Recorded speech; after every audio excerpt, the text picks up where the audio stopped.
Okay तो last class में हमने रिफ्लेक्शन के बारे में थोड़ा बहुत पढ़ा था। लास्ट वीडियो अगर आपने नहीं देखी है तो प्लीज़ उसको जाकर देखिए। वहाँ से पूरा का पूरा कोर्स ये शुरू हो रहा है। पूरी पूरी सीरीज़ जो हम रिफ्लेक्शन की ऑप्टिक्स की पढ़ने जा रहे हैं वो वहीं से शुरू हो गई। ठीक, तो पिछली क्लास को हम कंटिन्यू करते हुए आगे बात करेंगे। There are two types of surfaces. जैसे एक होता है कम्प्लीटली रिफ्लेक्टिव सरफेस, इसको हम स्मूथ सरफेस कहते हैं, और एक आपके पास हो सकता है इस तरह से लेस रिफ्लेक्टिव सरफेस, जिसको हम रफ सरफेस बोल सकते हैं। हिंदी में खुरदुरी सतह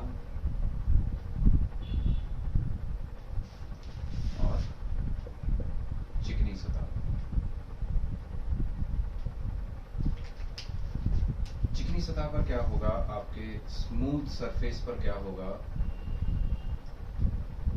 अगर मैं दो पैरेलल लाइट्स, दो रेज लूँ, मैं 3 लूँ, 4 लूँ, 10 लूँ, डज नॉट मैटर। अगर मैं दो पैरेलल रेज को इस तरह से एक्सटेंड करवाता हूँ तो as per laws of reflection ये ओपेक सरफेस है तो यहाँ पर रिफ्लेक्शन होगा और ये ऐसे जाएगा। स्मूथ सरफेस क्या करता है, अगर दो पैरेलल लाइट की रेज आएंगी तो उनको रिफ्लेक्ट होने के बाद भी कैसे भेजेगा, पैरेलल भेजेगा, क्योंकि उसने आते समय और जाते समय दोनों टाइम पे लाइट को पैरेलल ही रहने दिया। इस वजह से यहाँ पर क्या होगा, इमेज फॉर्मेशन। और जब पैरेलल आई लाइट रेज पैरेलल ही रिफ्लेक्ट होकर जाती हैं, इसे कहा जाता है रेगुलर रिफ्लेक्शन।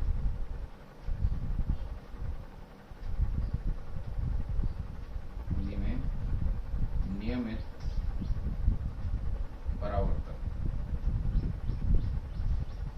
जबकि हम रफ सरफेस पे बात करें, कोई भी रफ सरफेस है, इसके ऊपर अगर मैं इस तरह से तो पैरेलल लाइट रेज को डालूं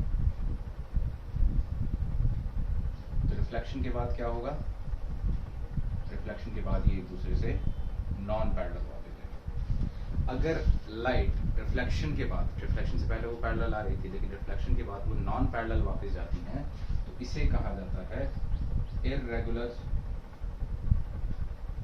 रिफ्लेक्शन। हिंदी में अनियमित परावर्तन।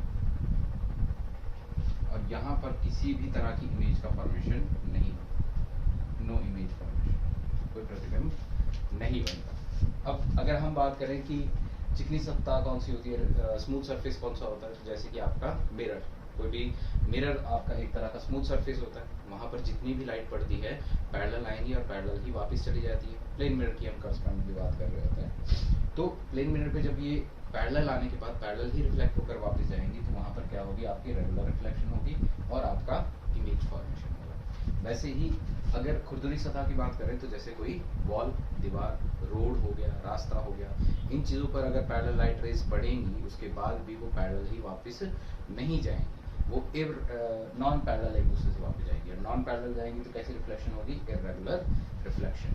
यही कारण है कि स्टिल वाटर में, ठहरे हुए पानी में हम अपना प्रतिबिंब देख सकते हैं, अपनी इमेज देख सकते हैं, लेकिन अगर पानी को छेड़ दिया जाए, अगर उसमें पत्थर गिर दें या हाथ से उसको छेड़ दें या चलते पानी की हम बात करें, उसमें हमें अपना रिफ्लेक्शन नहीं दिखाई देता, क्योंकि वहां पर क्या हो जाता है, इररेगुलर रिफ्लेक्शन। आपको इतनी बात समझ में आई हो, इसे नोट कर लीजिएगा प्लीज।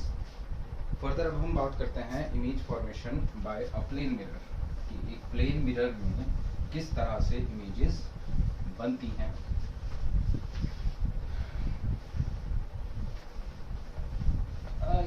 प्लेन मिरर से पहले मैं आपको टाइप्स ऑफ इमेजेस ही बता देता हूँ। पहली इरेक्ट इमेज,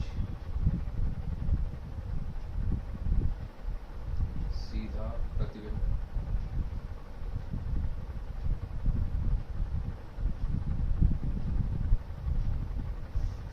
सीधे प्रतिबिंब का मतलब क्या है, इरेक्ट इमेज का मतलब क्या है, इस चीज को समझिएगा। अगर आपने ऑब्जेक्ट को मिरर के सामने, ये कोई भी मिरर मान लीजिए, मिरर के सामने ऑब्जेक्ट को सीधा रखा है। सीधा रखने का मतलब, अगर मैं इस मार्कर को कैप अपसाइड और बॉडी डाउन साइड इस तरह से पकड़ता हूँ और इमेज भी मुझे ऐसी ही दिखाई देती है, cap upside and body down side, तो इस इमेज को बोला जाता है क्या, इरेक्ट इमेज। अगर मैं मार्कर को उल्टा रख दूं, cap down side and body up side, और इमेज भी मुझे ऐसी ही दिखाई दे, cap down side and body up side, ये भी क्या है, इरेक्ट इमेज। मतलब जिस डायरेक्शन में, जिस प्रोपोर्शन में आपने ऑब्जेक्ट को रखा है, इमेज भी अगर उसी तरह की दिखाई देती है तो वो हमारी इरेक्ट इमेज है। ठीक है। दूसरी आती है हमारी inverted image. Inverted image, inverted image किसे कहा जाएगा, हिंदी में उल्टा प्रतिबिंब।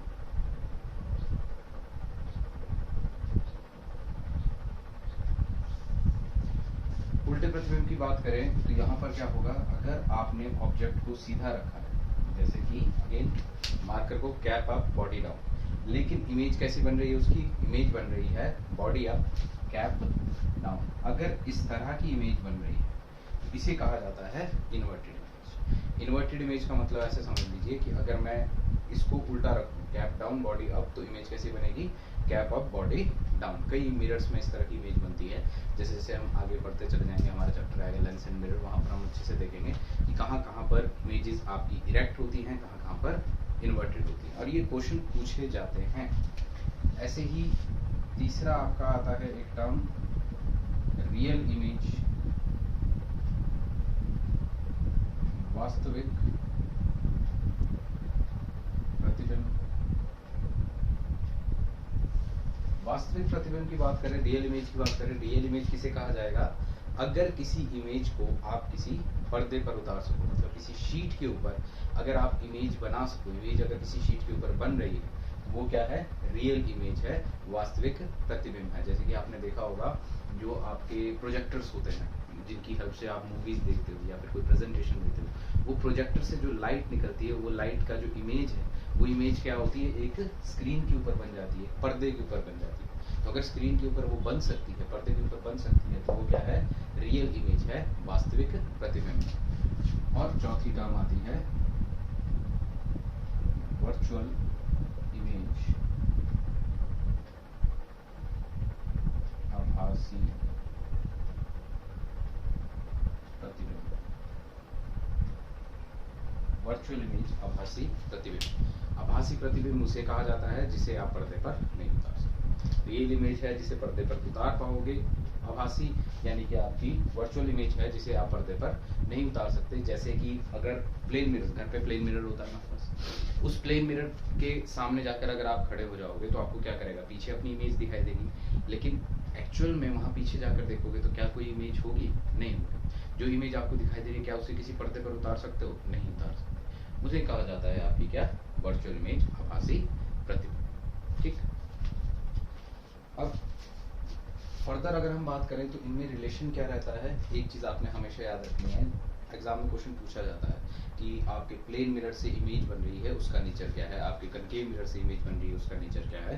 तो वो नेचर यहीं से डिफाइन होता है। नेचर में एक चीज याद रखिएगा कि अगर आपकी इमेज इरेक्ट है तो हमेशा कैसी होगी, वर्चुअल होगी।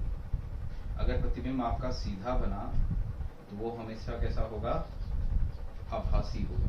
ये देखिए, अगर आपने ऑब्जेक्ट को सीधा रखा और इमेज भी कैसी बनी, सीधी बनी है, यानी कि वो इरेक्ट है, सीधा प्रतिबिंब है। और अगर सीधा प्रतिबिंब है तो हमेशा कैसा है, वर्चुअल है, आभासी है। ऐसा हो ही नहीं सकता कि इरेक्ट इमेज कभी भी रियल बन जाए। और वैसे ही अगर आपकी इमेज इन्वर्टेड है, उल्टा प्रतिबिंब, तो वो हमेशा कैसा होगा, रियल होगा, वास्तविक होगा। इन्वर्टेड इमेज यानी कि ऑब्जेक्ट को सीधा रखने पे अगर उल्टी इमेज बन रही है तो ये इन्वर्टेड इमेज, उल्टा प्रतिबिंब हमेशा कैसा होगा, रियल होगा, वास्तविक होगा। आपका ऐसा कभी नहीं हो सकता कि इरेक्ट इमेज रियल हो जाए, इन्वर्टेड इमेज वर्चुअल हो जाए। तो कई बार क्वेश्चन किस तरह से पूछा जाएगा कि आपके प्लेन मिरर में इमेज बनी है, बताइए उसका नेचर क्या होगा, erect, virtual, inverted, real, erect, real या इन्वर्टेड, वर्चुअल। दो ऑप्शन आपके ऑलरेडी कर चुके हैं। इरेक्ट कभी रियल नहीं होता, इन्वर्टेड कभी वर्चुअल नहीं होता। आई होप आपको ये चीज याद रहे। ठीक है, तो ये आपके टाइप्स ऑफ इमेजेस होगी एक तरह से कि किस किस तरह की इमेज बन सकती है, इमेज फॉर्मेशन किस तरह से होगा। आगे कंटिन्यू करते हैं।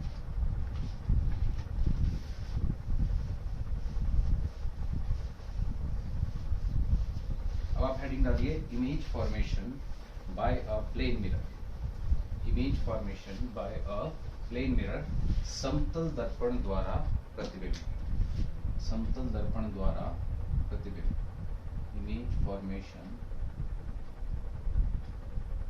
Bye plane mirror.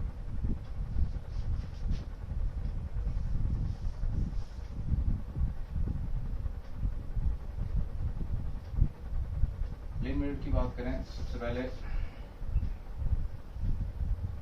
जब भी आप ऑप्टिक्स में इमेज फॉर्मेशन के बारे में देखेंगे, इमेज फॉर्मेशन के बारे में हम पढ़ेंगे, एक चीज आपने याद रखनी है कि मिरर के या लेंस के जो भी आपके पास दिया हो उसके हमेशा लेफ्ट साइड में ऑब्जेक्ट को रखिएगा। इस तरह से साइन कन्वेंशन बहुत ज्यादा आसान हो जाता है, इमेज फॉर्मेशन समझना बहुत आसान हो जाता है।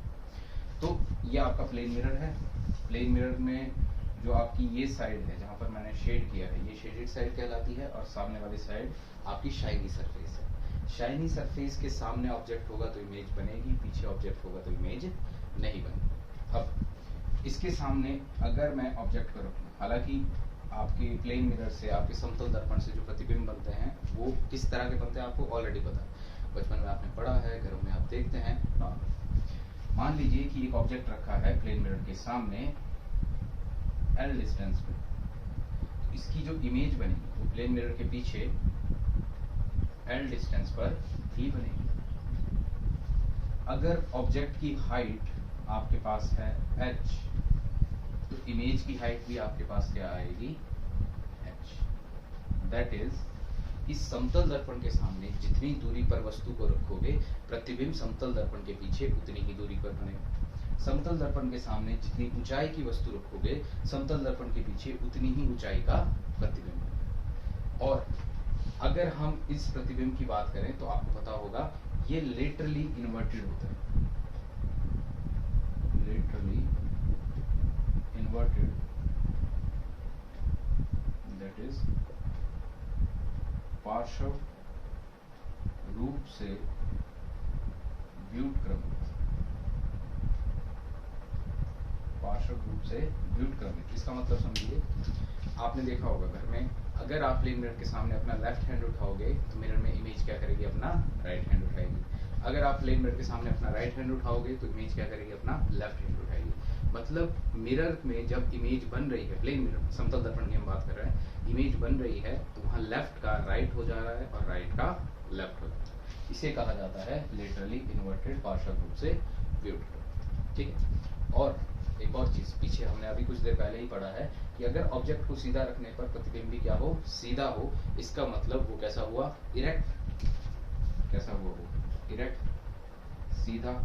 और अगर सीधा है, इरेक्ट है, तो कैसा होगा, वर्चुअल, आभासी।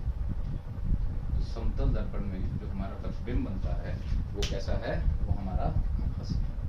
ऐसे में अगर आपसे पूछा जाए what is the nature of image formed by a plane mirror, समतल दर्पण द्वारा बने प्रतिबिंब की प्रकृति क्या होगी, इसका नेचर क्या होगा, उसका नेचर, प्रकृति ये होगी erect, virtual,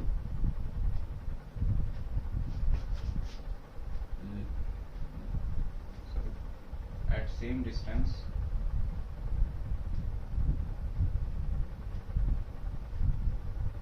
of same height,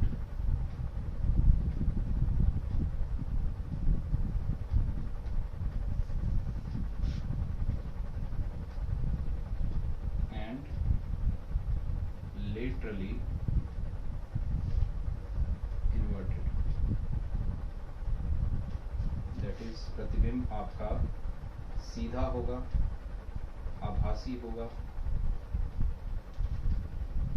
समान दूरी पर होगा,